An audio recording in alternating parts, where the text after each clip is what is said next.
نکاح کی آپ کے ساتھ، لڑکا کہ میں نے قبول کیا، نکاح ہو گیا، خطبہ پڑھنا سنت ہے، نہ فرض ہے نہ واجب، یعنی اگر خطبہ نہ بھی پڑھا جائے تو بھی نکاح مسئلے کے اعتبار سے ہو جاتا ہے، لیکن پڑھنا چاہیے کیونکہ میرے آقا کی سنت ہے، اس کو ترک کرنا برا ہے، نہیں کر سکتے۔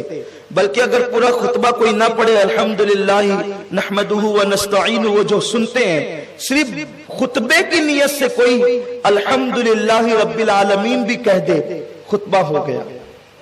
یہ ایک مسئلہ میں نے بتایا آپ کو، اگر آپ کو تھوڑا سا اچھمبا لگے تو آپ بار شریعت دیکھ لیں، بہت آسان سی کتاب ہے بار شریعت، آپ کو یہ مسائل سب اس میں مل جائیں گے۔ لیکن کوئی ایسا نہیں کرتا، کیوں نہیں کرتا؟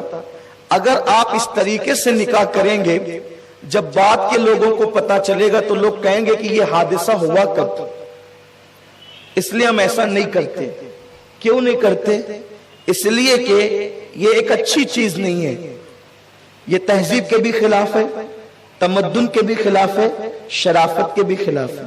کیونکہ اگر آپ اس طرح چوری چوری چپکے نکاح کریں گے تو لوگ کہیں گے کہیں کوئی گڑبڑ تو نہیں ہوئی تھی کہ کبھی بھی نکاح ہو گیا۔ اس لیے ہم کیا کرتے ہیں، منڈپ لگواتے ہیں جسے ہم شامیانہ کہتے ہیں، لیکن اس شامیانے کو عامیانہ انداز میں ہم منڈپ کہتے ہیں۔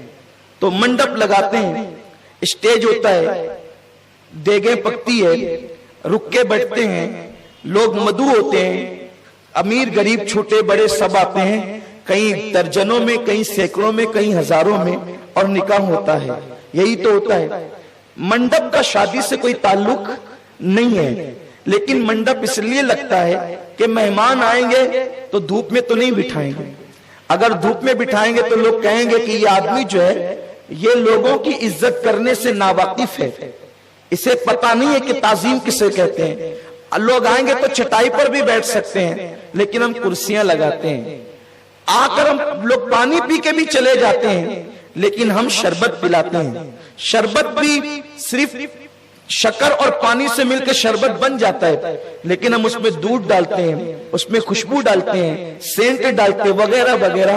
میں کوئی آپ کو شربت بنانے کی ترکیب بتانے نہیں بیٹھا، صرف ایک ہلکی سی تمہید چاہتا ہوں کہ آپ کی توجہ میری طرف ہو جائے۔ یہ سب اس لیے ہوتا ہے، حالانکہ نکاح سے اس کا کوئی تعلق نہیں ہے، نہ شربت کا، نہ منڈپ کا، نہ دیگ کا، نہ کھانے کا، نہ کرسی کا، کوئی تعلق نہیں ہے۔ اگر اس سے ہٹ کر بھی آپ کریں تو بھی نکاح ہو جائے، ٹاٹ پٹی پہ بیٹھے تو بھی ہو جائے، شربت نہ ہو تو بھی ہو جائے، منڈپ نہ ہو تو بھی ہو جائے، لیکن آپ آنے والے مہمان کی عزت کی خاطر اچھے سے اچھا انتظام کرتے ہیں تاکہ آنے والے کو پتا چلے کہ جس کے گھر کی شادی میں جا رہے ہیں وہ کوئی پٹیچر یا جاہل نہیں ہے، مہمانوں کی قدر جانتا ہے، مہمانوں کا احترام جانتا ہے، مہمانوں کی تکریم جانتا ہے۔ اور حضور علیہ السلام کا فرمان ہے جو اللہ اور یوم آخرت پہ ایمان رکھتا ہو وہ مہمان کی تکریم اور تعظیم کرے۔ خدا کی قسم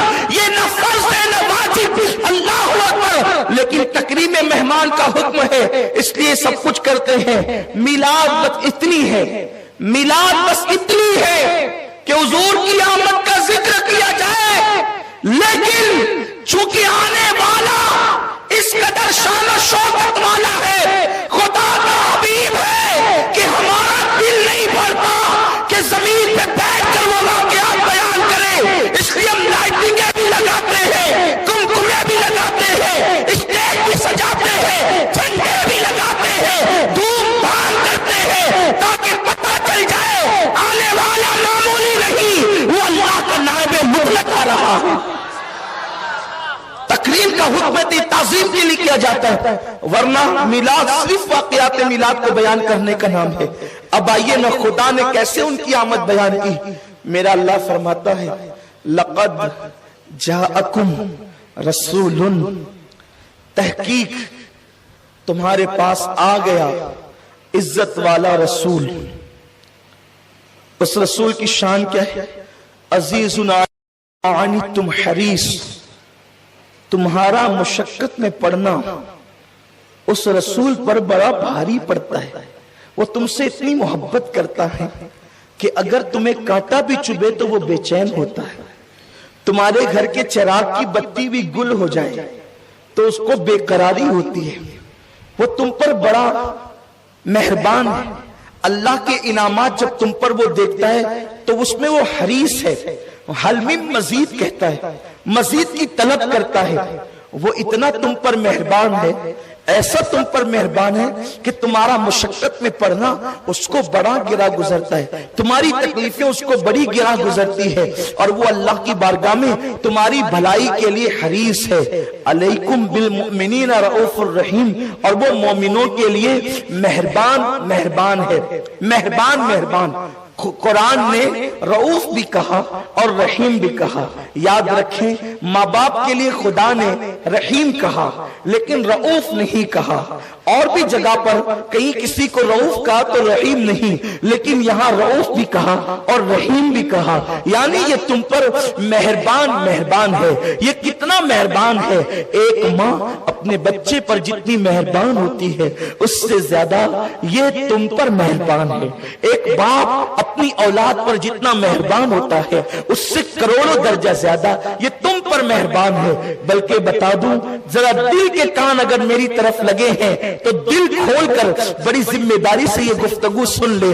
وہ ماں سے زیادہ مہربان ہے, وہ باپ سے زیادہ مہربان ہے. حتیٰ کہ ایک نبی اپنی امت پر جتنا مہربان ہوتا ہے وہ نبی سے زیادہ تم پر مہربان ہے. کیونکہ اب آپ دیکھ لیں ذرا, میں بڑی ذمہ داری سے یہ بات کہنے لگا ہوں کہ ایک نبی اپنی امتی پر جتنا مہربان ہوتا ہے وہ اس سے زیادہ تم پر مہربان ہے. اس لیے کہ جناب نوح بھی اپنی امت پر مہربان تھے, جناب موسیٰ بھی اپنی امت پر مہربان تھے, جناب عیسیٰ بھی اپنی امت پر مہربان تھے, جناب داؤد بھی اپنی قوم پر مہربان تھے, جناب یوسف بھی اپنی قوم پر مہربان تھے. یہ سب مہربان تھے. یہ ایک نبی ہی تو تھے جو اپنی امت پر مہربان تھے, لیکن نبی امت پر جتنا مہربان ہوتا ہے یہ اس سے زیادہ مہربان ہے. مطلب کیا ہوا؟ اب ذرا آئیے تاریخ کے جھروکے میں جھانکے اور میری قوم کے جوانوں ذرا دل کے کانوں سے سن لو کہ وہ رسول امت پر کتنا مہربان ہے. رؤوف الرحیم قرآن نے کہا ہے. جناب نوح علیہ السلام اپنی قوم کے درمیان آتے ہیں اور آنے کے بعد کہتے ہیں, کیا کہتے ہیں؟ اے میری قوم, ان بتوں کو چھوڑ دو. یہ بت نہ نفع پہنچا سکتے ہیں نہ نقصان پہنچا سکتے ہیں. چھوڑو انہیں. حضرت نوح علیہ السلام قوم کو سمجھایا, قوم نہ مانی, خاموشی میں سرگوشی میں سمجھایا, نہ مانی تو چلا کر سمجھایا, نہ مانی اس کے بعد بلا کر کے پکارا. انہوں نے چہرے چھپا لیے, بھاگ گئے. حالت یہ ہوئی کہ اس وقت توجہ فرمائے, بہت غور سے سنیں, میں تاریخ کا وہ باب پیش کر رہا ہوں تاکہ آپ کو اپنے نبی کی اہمیت پتا چلے. میرے آقا صلی اللہ علیہ وسلم کے دیوانوں, وہ صرف نماز لے کر کے نہیں آئے تھے, وہ صرف روزہ لے کر کے نہیں آئے تھے. ان کا احسان صرف اتنا نہیں کہ وہ نماز روزہ دے کر کے چلے گئے.